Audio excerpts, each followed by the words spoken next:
अस्सलाम वालेकुम फ्रेंड्स। अगर आप सऊदी अरब में रहते हैं, आपका एक पासपोर्ट ख़त्म हो गया, आपने एक नया दूसरा पासपोर्ट बनाया है, तो आप अपने अपचर के ज़रिए अपने न्यू पासपोर्ट की नकल मालूमात अब कैसे करेंगे। तो उससे पहले एक छोटी सी रिक्वेस्ट है कि अगर आपने अभी तक मेरे चैनल को सब्सक्राइब नहीं किया, चैनल सब्सक्राइब कर दें, बेल आइकन को प्रेस कर दें ताकि जो भी नई आने वाली वीडियो हो उसका नोटिफिकेशन आप तक पहुँच सके। तो फ्रेंड्स, नकल मालूमात करने के लिए हम अक्षर अपना ओपन करेंगे। तो अक्षर ओपन करने के लिए गूगल ओपन करना है आपने। गूगल ओपन करने के बाद आपने यहाँ पर सर्च बार में अक्षर लिखना है और सर्च कर लेना है। पहले नंबर पर आपके पास अक्षर की वेबसाइट आएगी, तो आप इसे ओपन करेंगे। तो हमारी अक्षर की वेबसाइट ओपन हो चुकी है। यहाँ पर नीचे आएंगे तो लॉगिन करने के लिए आपसे ये यूज़र नेम या इकामा नंबर और अक्षर का पासवर्ड मांग रहा है। तो आपने अपना यूज़र नेम या फिर इकामा नंबर लिखना है और अक्षर का पासवर्ड लिख लेना है। मैंने अपना ऊपर इकामा नंबर लिख लिया, उसके बाद अक्षर का पासवर्ड लिख लिया। नीचे लॉगिन बटन है, लॉगिन पर क्लिक करेंगे। आपके मोबाइल नंबर पर एक वेरिफिकेशन कोड आएगा, तो वो कोड इधर लिखना है। कोड लिखेंगे तो फ्रेंड्स आपका अक्षर का अकाउंट ओपन आ जाएगा। आपके पास इस तरह से इंटरपेज आएगा। तो यहाँ पर हमने अपने पासपोर्ट की नकल मालूमात करनी है। तो पासपोर्ट की नकल मालूमात करने के लिए फ्रेंड्स आपने अपने पासपोर्ट की एक क्लियर तस्वीर बना लेनी है, जिसमें आपका सारा डाटा क्लियर क्लियर यानी नज़र आए। और उसके बाद जो नीचे पासपोर्ट पर QR कोड बना होता है एक, तो वो भी यहाँ पर जब स्कैन होगा तो रीडेबल हो। तो आपने इस तरह से तस्वीर बनानी है। उसके बाद यहाँ पर ऑप्शन में आएंगे तो ऑप्शन में आपको ये पहले नंबर पर ऑप्शन मिलेगा माई सर्विसेज। तो आपने माई सर्विसेज ऑप्शन पर क्लिक करना है। उसके बाद यहाँ पर आपको तीसरे नंबर पर ऑप्शन मिलेगा पासपोर्ट्स का, तो आपने पासपोर्ट्स पर क्लिक करना है। नेक्स्ट पेज पर आ गया। नेक्स्ट पेज पर यहाँ पर फ्रेंड्स आपको ऑप्शन मिलेगा रेजिडेंट ID सर्विसेज। तो आपने ये रेजिडेंट ID सर्विसेज पर क्लिक कर देना है। आपकी डिटेल ओपन हो जाएगी, आपका नाम आएगा, उसके बाद इकामा नंबर, उसके बाद नीचे सर्विसेज ये कह रहा है। सर्विसेज में दो सर्विसेज है, एक है रेजिडेंट ID रीन्यूअल और उसके बाद दूसरे नंबर पर आपको ऑप्शन मिलेगा अपडेट रेजिडेंट पासपोर्ट इंफॉर्मेशन। तो हमने अपने अगर पासपोर्ट की आप नकल मालूमात करनी होगी तो ये दूसरे नंबर वाले ऑप्शन पर आएंगे। उसके बाद यहाँ पर दो ऑप्शन है, एक है स्टार्ट सर्विस और एक है सर्विस कंडीशन।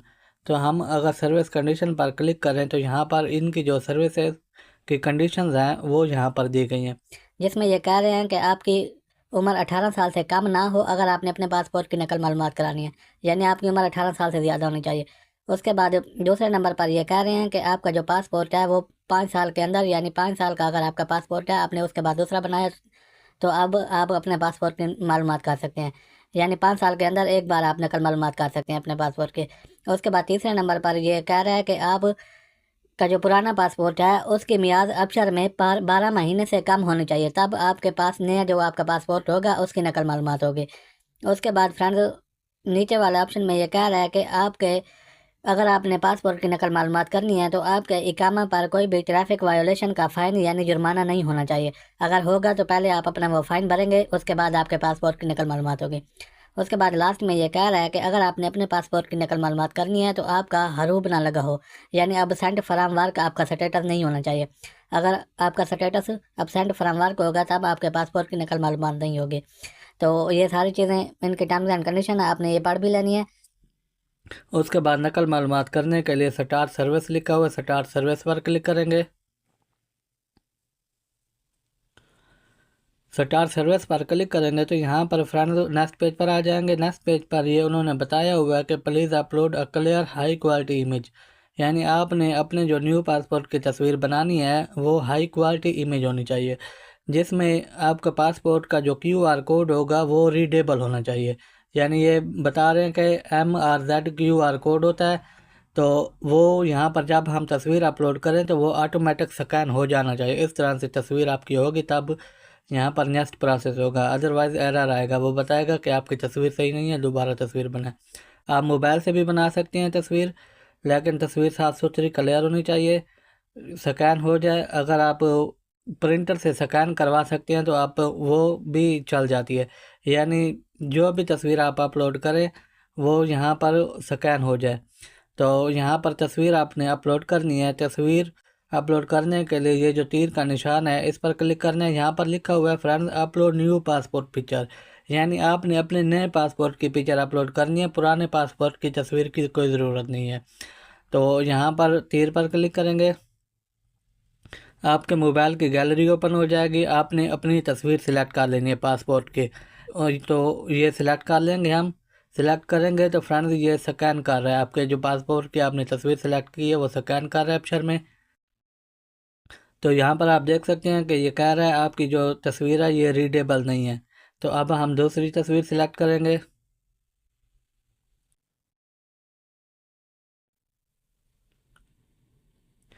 तो दूसरी तस्वीर मैंने सिलेक्ट की तो फ्रेंड्स वो स्कैन हो गई। तो यहाँ पर नीचे आएंगे तो आपने जो तस्वीर सिलेक्ट की होगी उसकी इन्फॉर्मेशन आपको मिलेगी, रिव्यू इन्फॉर्मेशन। इसमें आपके न्यू पासपोर्ट का जो नंबर होगा वो होगा, उसके बाद ये मशीन यानी जो readable zone QR code scan किया वो नंबर है, उसके बाद आपके न्यू पासपोर्ट की एक्सपायरी डेट यहाँ पर आपको देखने को मिलेगी। तो यानी इसका मतलब है हमारी जो हमने तस्वीर सिलेक्ट की है वो बिल्कुल सही है पड़ी। तो अब हम नेक्स्ट प्रोसेस करेंगे। नेक्स्ट प्रोसेस करने के लिए आपने ये नीचे नेक्स्ट लिखा हुआ है, नेक्स्ट पर क्लिक कर देना है। नेक्स्ट पर क्लिक करने के बाद फ्रेंड नेक्स्ट पेज पर आ गया। तो यहाँ पर अपडेट रेजिडेंट पासपोर्ट इन्फॉर्मेशन में हमने अपनी कुछ इन्फॉर्मेशन देनी है। पासपोर्ट इन्फॉर्मेशन के नीचे लिखा हुआ है न्यू पासपोर्ट इशू डेट। आपने जो नया पासपोर्ट बनाया है उसके ऊपर जो इशू डेट लिखी होगी आपने वो यहाँ पर लिखनी है। तो ये नीचे कैलेंडर है, कैलेंडर पर हम क्लिक करेंगे और उसके बाद ये 2025 लिखा हुआ है इस पर क्लिक करके पहले आपने अपना साल सेलेक्ट कर लेना है, जिस साल में यहाँ पर आपका पासपोर्ट इशू हुआ होगा वो सिलेक्ट करेंगे। उसके बाद दूसरे नंबर पर अप्रैल यानी महीना पर जो हमारा महीना अभी चल रहा है वो यहाँ पर आपको शो होगा। तो महीने पर क्लिक करेंगे तो आपके पास महीने आ जाएंगे। तो जिस महीने में आपका पासपोर्ट बना होगा आपने वो महीना सिलेक्ट कर लेना है। तो मैंने महीना सिलेक्ट कर लिया। उसके बाद फ्रेंड नीचे डेट आपने सिलेक्ट करनी है, यानी इस महीने की जिस डेट को आपका पासपोर्ट इशू हुआ होगा या आपके पासपोर्ट पर इशू डेट लिखी होगी तो आपने वो सिलेक्ट कर लेनी है। ये सिलेक्ट करेंगे और कहीं पर भी क्लिक करेंगे तो कैलेंडर चला जाएगा, तो आपकी डेट आ जाएगी। उसके बाद ये कह रहा है कि न्यू पासपोर्ट इशुएंस कंट्री, यानी आपने यहाँ पर कंट्री सिलेक्ट करनी है, किस कंट्री का आपका पासपोर्ट है। तो यहाँ पर कंट्री पर क्लिक करेंगे तो सारी कंट्रीज यहाँ पर आ जाएंगी। आप इंडियन हैं, आप पाकिस्तानी हैं, आप बंगाली हैं, आपका जिस भी कंट्री का आपका पासपोर्ट होगा आपने अपने उस कंट्री का नाम लिखना है। यहाँ पर आप IND लिखेंगे तो इंडिया आ जाएगा। बांग्लादेश का होगा तो आपने BAL लिखना है तो बांग्लादेश आ जाएगा। यानी इस तरह से आप अपने कंट्री का नाम सर्च कर लेंगे। मैं यहाँ पर पाकिस्तान सेलेक्ट करूँगा तो पाकिस्तान हमारा आ गया। आपका जो भी कंट्री होगी आपने कंट्री का नाम सेलेक्ट करना है। उसके बाद friend new passport issue city पूछ रहा है, तो सिटी पर आप क्लिक करेंगे तो यहाँ पर मेरे यानी पाकिस्तान में जितने भी सिटीज़ हैं उनके नाम आ गए। तो आपने वो नाम सेलेक्ट करना है जिस सफारे से जिस सिटी से आपका पासपोर्ट बना होगा। तो मेरा यहाँ पर पाकिस्तान में इस्लामाबाद से बनकर आया पासपोर्ट।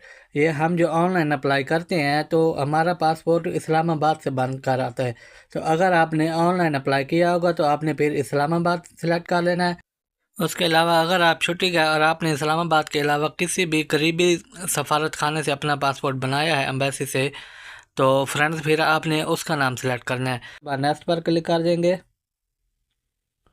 नेक्स्ट पर क्लिक करेंगे तो यहाँ पर आपने जो भी मालूमात दी होगी आपको यहाँ पर देखने को मिलेगी। आपके नए पासपोर्ट का नंबर, उसके बाद QR कोड जो स्कैन किया होगा, उसके बाद इशू डेट, एक्सपायरी डेट और सिटी और उसके बाद कंट्री।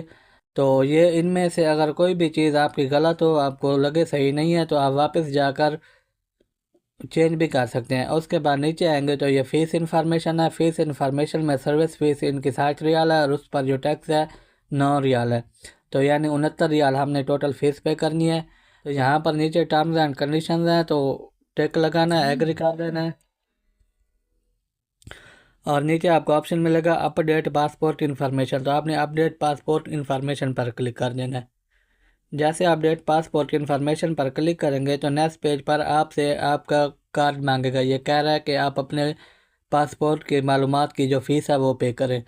तो यहाँ पर आपके पास किसी भी यानी कोई भी वीज़ा या मास्टर कार्ड होना चाहिए जिसकी बैक साइड पर 3 हिस्सों का CVV कोड लिखा होगा। तो आप उस कार्ड से अपनी फ़ीस पे कर सकते हैं। अगर आपके पास कार्ड नहीं है, आप सऊदी अरब में हैं, आप UR पे इस्तेमाल करते हैं, बार्क एप्लीकेशन इस्तेमाल करते हैं, उसके बाद ट्रिकमो इस्तेमाल करते हैं, तो इनमें एक डिजिटल ATM कार्ड दिया जाता है। आप उस ATM कार्ड से भी यहाँ पर फ़ीस पे कर सकते हैं। तो यहाँ पर आपने कार्ड नंबर में अपने कार्ड का नंबर लिख लेना है। कार्ड नंबर आ गया, उसके बाद नीचे आप अपने कार्ड की एक्सपायरी डेट लिखेंगे। आपके कार्ड पर एक्सपायरी डेट लिखी होगी तो आपने अपने कार्ड की एक्सपायरी डेट लिख लेनी है। उसके बाद आपकी कार्ड पे जो पिछली साइड है उस पर 3 हिस्सों का एक कोड लिखा होगा, तो आपने वो कोड इधर लिख लेना है। उसके बाद कार्ड होल्डर नेम पूछ रहा है, तो आपके कार्ड पर आपका जो नाम लिखा होगा आपने वो लिख लेना है इधर। ये सारी चीज़ें फिल कर लेनी है। आपके कार्ड में, आपके अकाउंट में 70 रियाल भी होने चाहिए, तब आपकी ये फ़ीस पे होगी और आपकी मालूमात होगी। तो ये मालूमात देने के बाद कार्ड नंबर, उसकी एक्सपायरी डेट, उसका CVV नंबर और नाम लिखने के बाद पे नाउ पर क्लिक करेंगे तो आपके मोबाइल नंबर पर मैसेज आएगा, कोड इधर लिख लेना है। ये हमारे पास कोड आया, तो कोड लिखने के बाद वेरीफाई पर क्लिक करेंगे। हमारे अकाउंट से 69 रियाल इसकी जो फ़ीस है वो कट जाएगी।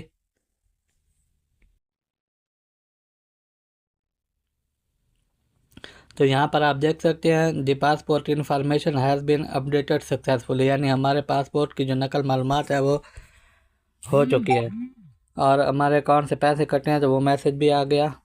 तो यहाँ पर अब हम नीचे आएंगे। नीचे आने के बाद एग्ज़िट पर क्लिक करेंगे और आपने थोड़ी देर इंतज़ार करना है। वापस चलेंगे हम अपने अकाउंट पर और अब हम अपने अकाउंट में चेक कर लेंगे कि हमारे पासपोर्ट की नकल मालूमात हुई या नहीं। तो उसके लिए आपने दोबारा से माई सर्विसेज पर क्लिक करना है। माई सर्विसेज पर क्लिक करने के बाद नेक्स्ट पेज पर आपने यहाँ पर इंक्वायरीज़ वाला जो ऑप्शन है, इंक्वायरीज़ वाले ऑप्शन पर क्लिक कर लेना है। इंक्वायरीज़ वाले ऑप्शन पर क्लिक करेंगे तो यहाँ पर तीसरे नंबर पर आपको ऑप्शन मिलेगा पासपोर्ट्स का, तो आपने पासपोर्ट्स पर क्लिक करना है। उसके बाद लास्ट में आपको पासपोर्ट इन्फॉर्मेशन का ऑप्शन मिलेगा, तो आपने वो सिलेक्ट करना है।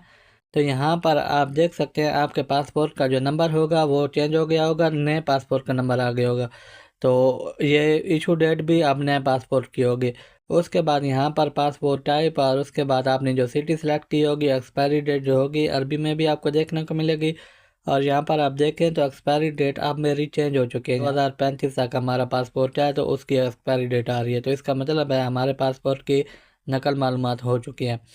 अगर आप अपने पासपोर्ट की नकल मालूमात ख़ुद करना चाहें तो अपने अबशर के ज़रिए ख़ुद आसानी के साथ कर सकते हैं। तो उम्मीद करता हूँ आज की वीडियो आपको पसंद आई होगी। तो नेक्स्ट वीडियो तक के लिए इजाज़त दीजिए। अल्लाह हाफ़िज़। पाकिस्तान जिंदाबाद।